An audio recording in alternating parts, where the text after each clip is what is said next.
أرى العالم يستغيث من هذه الكارثة التي تسبب عدد كبير من حالات الاختناق والوفاة بسبب درجات الحرارة العالية. زلزال قادم لن يبقي باقية. ليلى عبد اللطيف تفجر مفاجأة وتكشف ما سيتحقق في الشهر الأول من عام 2024.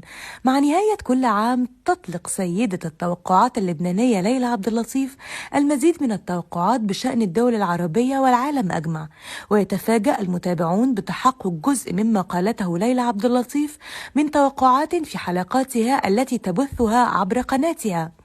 وخلال الآونة الأخيرة كثرت التوقعات الخاصة بليلى عبد اللطيف، وأصبحت تمثل حالة من الصدمة والاندهاش بين الأشخاص حول معرفة آخر توقعات ليلى عبد اللطيف للدول العربية. فما قصة التوقعات الخطيرة التي تنبأت بها العرافة اللبنانية، وما الذي سيحدث في الشهر الأول من عام 2024؟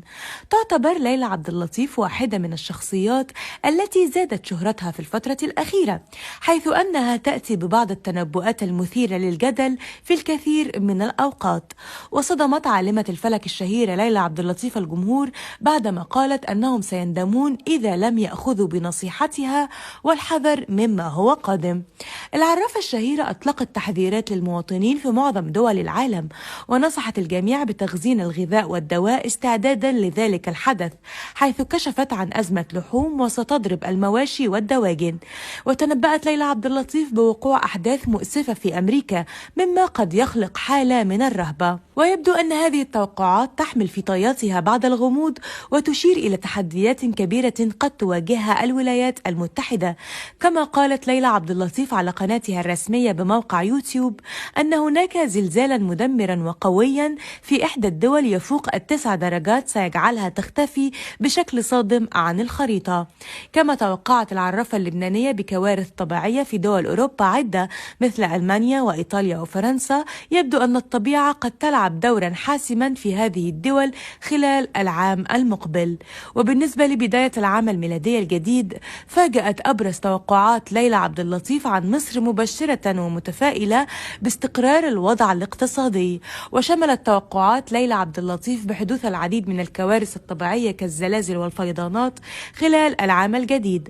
كما توقعت أيضا بتقدم الوضع في سوريا، ومنها العديد من الأزمات الاقتصادية والتي تظل متواجدة.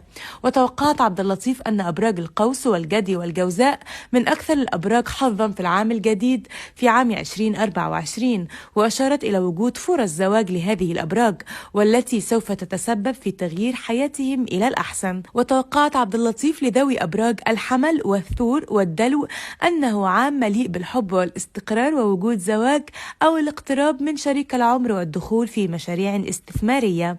توقعات ليلى عبد اللطيف في العام الحالي تم حدوث الكثير منها، حيث توقعت باندلاع الحرب بين روسيا وأوكرانيا. كما توقعت بوفاة ملكة إنجلترا الملكة إليزابيث. والجدير بالذكر بأنه تنبأت العرافة اللبنانية بأن شخصية مشهورة إعلامية سوف تفارق الحياة قريبا في حدث مؤسف، ويمكن لجميع الراغبين رؤية الفوضى والشغب، وهذا قد يؤدي إلى حدوث مجزرة بشرية، وقد تم ضبط مجموعة من مخالفي القوانين في الكويت.